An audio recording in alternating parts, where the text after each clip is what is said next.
Minasan, masih dengan pertarungan antara Jinwoo melawan arsitek. Kini arsitek telah menyerah setelah dikalahkan oleh Jinwoo. Lantas, apa yang akan terjadi selanjutnya Minasan? Benarkah Jinwoo akan mendapatkan semua jawaban atas pertanyaannya sebagai orang yang terpilih? Sebelum saya lanjut, jangan lupa like, komen, dan subscribe ya. Oh iya, siapa tahu ada yang ingin berdonasi? Silakan klik link Saweria yang ada di deskripsi ya. Setelah dikalahkan oleh Jinwoo, arsitek menjelaskan jika jawaban yang selama ini ia cari sebenarnya berada di dalam dirinya sendiri. Sebuah indikator lalu muncul bertuliskan, data yang tersimpan dalam ingatan akan terbuka. Jinwoo pun menerima data tersebut. Arsitek pun memberikan pilihannya kepada Jinwoo. Jinwoo yang bingung dengan data yang tersimpan dalam ingatannya, lalu memutuskan untuk menerimanya. Data pun telah berhasil dibuka, dan sebuah cahaya terang menyelimuti area Double Dungeon.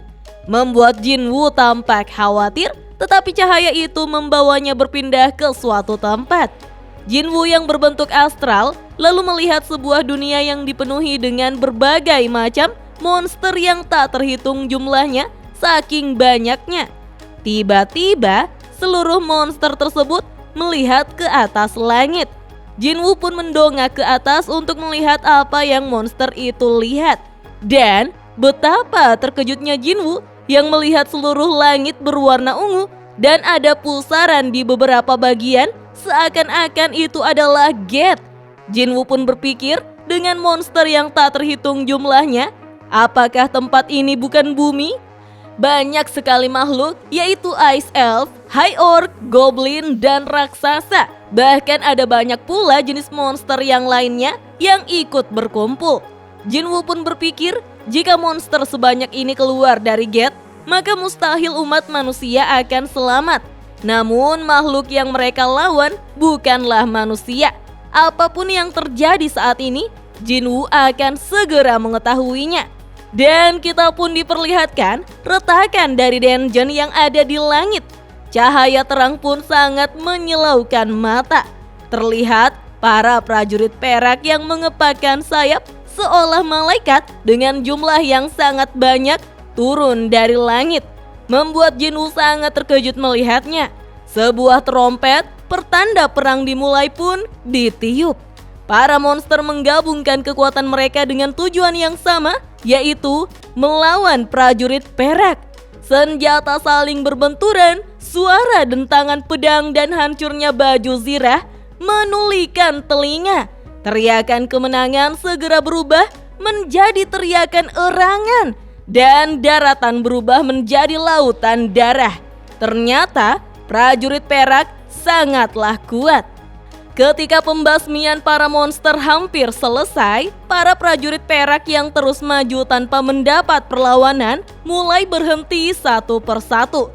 Dan datanglah sosok kesatria yang menunggangi kuda. Dan arise, ia membangkitkan seluruh monster yang mati menjadi prajurit bayangannya. Ia ternyata menggunakan Domain Monarch dan Shadow Extraction. Ternyata sosok tersebut adalah Sang Shadow Monarch yang memiliki pasukan abadi di sisinya. Sontak, Jinwoo sangat terkejut melihatnya. Pengorbanan para monster tidaklah berakhir dengan kematian. Darah mereka diwarnai hitam untuk membuat sebuah kekuatan baru. Pasukan Shadow yang begitu banyak mengelilingi Shadow Monarch. Jinwoo menyadari jika ia tidak bisa dibandingkan dengan Sang Shadow Monarch. Para monster merangkak keluar dari ambang kematian dan menyerbu ke arah prajurit perak. Pertarungan antara Legion Hitam dan Perak mengguncang daratan. Nyaringnya teriakan selama pertarungan dan dikibarkannya bendera. Peperangan yang harusnya sudah berakhir secara sepihak akhirnya berubah menjadi perang sesungguhnya. Ternyata kehadiran satu sosok Sang Shadow Monarch mengubah hasil peperangan. Hanya dengan sekali tebas, Sang Shadow Monarch dengan mudah membunuh para prajurit perak. Sang Shadow Monarch yang menunggangi kudanya lalu menggunakan skill Ruler Authority. membuat prajurit perak tidak berdaya di hadapannya. Prajurit bayangan melanjutkan siklus kehancuran dan kebangkitan hingga mereka menyerbu musuhnya. Kemanapun Monarch pergi, jejak kehancuran tertinggal di belakangnya. Dia melihatnya sebagai kemenangan monster dan prajurit bayangannya sampai mereka muncul. Beralih ke Guild Hunters yang dipimpin oleh Choi Jong-in akhirnya tiba bersama para anggota asosiasi yang diketuai oleh Woo Jin-chul. Mereka tampak terkejut melihat pintu double dungeon yang masih tertutup. Namun, Cha He-in tampak khawatir merasakan sihir yang berasal dari ruangan double dungeon. Akhirnya, Cha He-in bisa melihat kebenaran rumor yang beredar. Ia datang untuk membayar hutangnya dengan Jinwoo. Woo Jin-chul merasa heran dengan alasan Jinwoo yang datang kembali ke tempat tersebut. Padahal, Jinwoo berkata bahwa dia bukanlah orang yang menyelesaikan double dungeon. Setidaknya, Jinwoo tidak bisa berkata bahwa ini hanyalah kebetulan.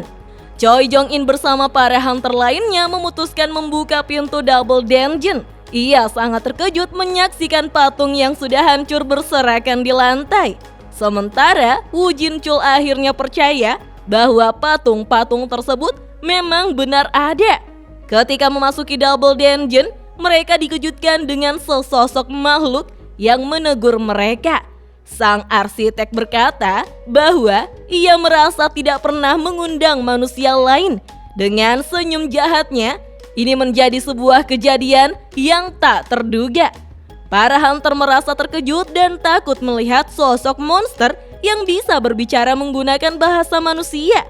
Sang arsitek lalu menyuruh agar para hunter untuk diam agar tidak mengganggu sang raja. Para hunter sangat terkejut. Siapa yang dimaksud raja oleh makhluk itu? Raja yang dimaksud oleh arsitek adalah Jinwoo yang masih dalam proses melihat kenangan dari sang Shadow Monarch. Salah seorang hunter tiba-tiba mencoba membangunkan Jinwoo. Dalam sekejap, hunter tersebut terkena serangan dari arsitek yang menyebabkan tubuhnya terbelah menjadi dua bagian. Sontak, Cha He-in yang sangat cepat pun tak bereaksi apa-apa saking takutnya. Sang arsitek menyebut jika para manusia yang kuat layak sebagai persembahan pertama bagi sang raja. Beralih ke sosok Shadow Monarch setelah mengalahkan prajurit perak, tiba-tiba sebuah gerbang berukuran raksasa berwarna merah dan biru muncul secara bersamaan. Kita pun diperlihatkan pasukan iblis yang perlahan keluar dari dalam gate berwarna biru. Jinwoo yang melihat hal tersebut mengetahui jika pasukan iblis tersebut terdiri dari klan Ricardo, Phaetos, Rokan, Ingres, bahkan klan iblis terlemah yaitu Radis tempat Esil berada. Kemudian sesosok monster serigala berukuran raksasa keluar dari dalam gate berwarna merah bersama dengan monster beast lainnya. Rupanya, seluruh pasukan iblis bangsawan bersama dengan seluruh monster beast akan berhadapan dengan sang Shadow Monarch. Kembali ke dalam double dungeon, hunter healer berusaha menyembuhkan para hunter yang terluka parah akibat terkena tebasan dari arsitek. Kemudian Choi Jong-in segera memerintahkan para hunter untuk mengeluarkan seluruh kemampuannya serta memindahkan hunter yang terluka ke barisan belakang. Ternyata, para patung yang tubuhnya setengah hancur mulai bangkit kembali dan semakin mendekat. Sang arsitek menyebut jika para hunter akan menjadi saksi kelahiran dari sang raja yang agung yang akan bangkit ketika semua bonekanya sudah dihancurkan. Itu pun jika mereka masih dapat bertahan hidup. Kita pun diperlihatkan Statue of God yang tersenyum menyeramkan. Ia mulai menyerang dengan sihirnya. Choi Jong-in berteriak agar semua menghindar dan sebuah sihir yang dahsyat keluar dari matanya. Para hunter berusaha menghindari serangan tersebut. Choi Jong-in yang tidak tinggal diam lalu mengeluarkan sihir apinya yang membakar kepala Statue of God. Kemudian ia memberi komando kepada para hunter lainnya untuk menghancurkan patung-patungnya.